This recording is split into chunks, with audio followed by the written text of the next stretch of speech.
Uh, from William, I think I understand the error of inserting infinity into logics like math.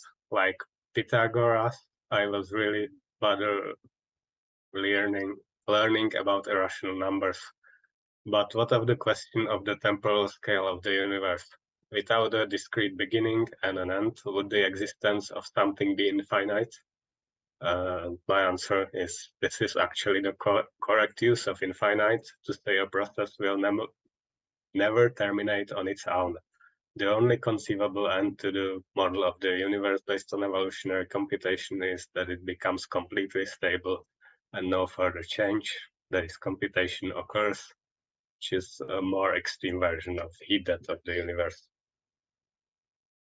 Yeah, there's too many assumptions in there.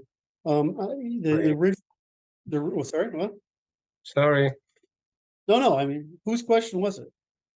Williams. I'm not sure which Well, it's Williams. not your fault. Then you don't have to apologize. So there's too many assumptions in there. So did so no did you read your answer yet? Yes. Oh, okay. Wait a minute. That's fine. Okay. So your answer was what I mean was the question assumes too many things, right? So in your answer, it's correct. The simple answer is why does a measurement become infinite? Because it can't be. So when you take a method, what? Brad, what? That was perfect. That's all you have to say, man. It's like, well, why do you talk about unmeasurable measurements? What's the purpose of the utterance?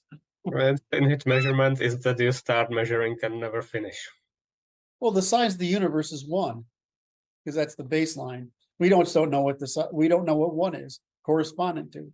So I just want to explain how this happened in the infinity happened in mathematics. So thinks of reality has n number of dimensions to it. What does mathematics do? It says we're going to divide this up in some smaller number of dimensions of measurement. And so in this case, where you're talking about space, that measurement is length. Relative to what? Right? Relative, well, I mean, how big is the universe relative to the Planck length? I don't fucking know. I mean, it's a big fucking number. But that's just a mathematical artifact. What conversely, if we knew the length of the size of the universe, what is the Planck length as a fraction of one? Right? It's just math. So the reason infinity comes out is this unevenly all decimal places, right? Which is where this comes from, decimal places, or fractions, is a ratio. Well, some ratios aren't solvable. In other words, there's no means of producing a ratio. So that doesn't happen though when you're with a yardstick, right? Or a ruler, or even working with tenths of an inch. Because when you apply the number to a context, right? Now you've got a limit. That limit is the utility or the decidability of the measurement. At some point, there's no difference between 0.99 whatever and 1, right? Right? So what the word limit means is context. Right? And so what we're saying is numbers keep doing this because they're context in other words, we divide numbers into an imperfect ratio where it goes on infinitely because there is no solution. Right? All that means is it's unsolvable. What does the infinity symbol mean? It means I don't know the fucking limit. That's all it means. It's the unspecified limit. Well, why do we do this in abstract mathematics? Because that's the point of abstract mathematics is scale independence. When I apply mathematics to a context, it creates scale dependence. It identifies the limit and imposes that limit on my minimum marginal difference. You haven't heard about these jokes before. It's like, haven't you heard about moving halfway across the couch to put your arm around your girlfriend and you never can get there because no matter what you do, you're only moving halfway closer? Well, that would imply that there wasn't a marginal indifference of each additional movement because now you've reached the limit of what's necessary to put your arm around her. right? I mean, these are, This It is- also removes the dimension of time. what? It also pretends like it's all not happening in time. Right. So the point here is that infinity is a useful tool for saying I don't effing know. Whatever when this is applied, whatever point of marginal indifference is necessary at this scale, then use that limit. It basically means X or limit. That's all it means. It's a variable. It says whatever limit. So when I'm crapping about infinities, there are no new known infinities. We can't say the universe is infinite. It's probably not. It's probably just infinite for our purposes. Right? It just means unknown. So that's all infinity means is I don't know the limit. Without a context, which means a scale, because of scale independence. Excuse me. Go ahead. And you don't need to account for existential possibility or energy source for continuing the operation that actually measures anything. So Okay, now you're taking it all the way. this is the thing that mathematicians are temperamentally or constitutionally blind to, because they don't have to account for existential possibility, they don't have to account for constructibility, they don't have to account for energy source for the operation of measuring anything. They can just assume the continuation ad infinitum.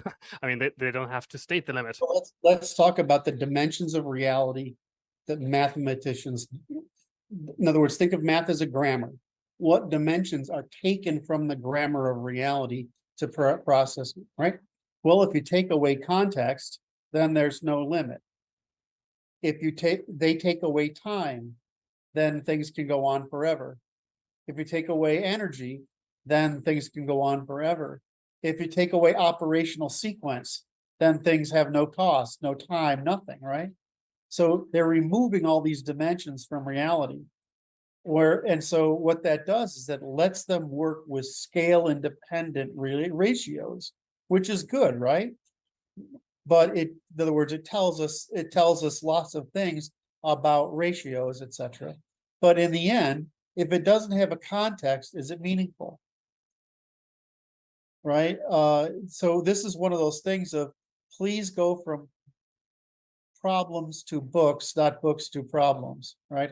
And so what's happened with mathematics is some of it turned out to be really useful, right? And some of this some higher mathematics turns out to be useful, because the problem with all mathematics is actually producing what we would call a context, but they would call a baseline.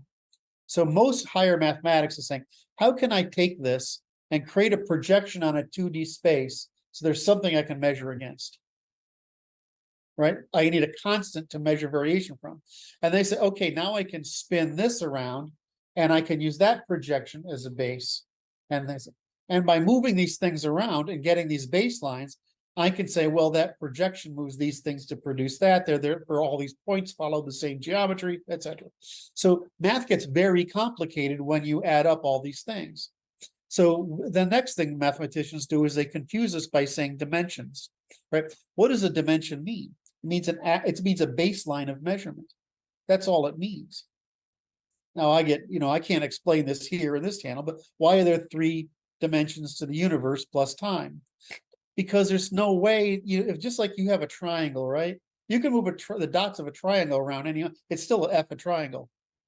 But the minute you try to add a 4th one, you need memory. What's the matter, Brad? You're always laughing when I talk about this subject. So the universe can't have more than 3 dimensions because it can't think. I mean, it's that simple. So it has to go to the 4th dimension, which is time. These are just systems of measurement. Why did that make you guys laugh? I just It's one of those things that's so fucking obvious to me. I can't believe it. I was just wondering, the reason I was chuckling the first time was that I was wondering if effing qualifies as cursing to the AI. That was number one. But then number 2 is I don't limit my chuckling to this particular subject. Okay. Expressions, just Okay. for the audience. Well, Maurice was laughing. Why was that? I was laughing because you said I can't explain, and then you go on to explain. Oh, well, no, I can explain it at that level, but I can't explain it. God, you guys are just such ass kickers. I mean, it's the lowest level of precision I can give without doing stuff that's just incomprehensible. So I'm sorry. This is what life is like at this organization. We should Anyway. get Michael on here sometime. We can do a math special for the really nerdy kids that Yes. Yes, that would be awesome. Yeah, and they don't know this, right? So they don't know we have people in almost every field, do they? They really don't. They don't. The audience doesn't know that we have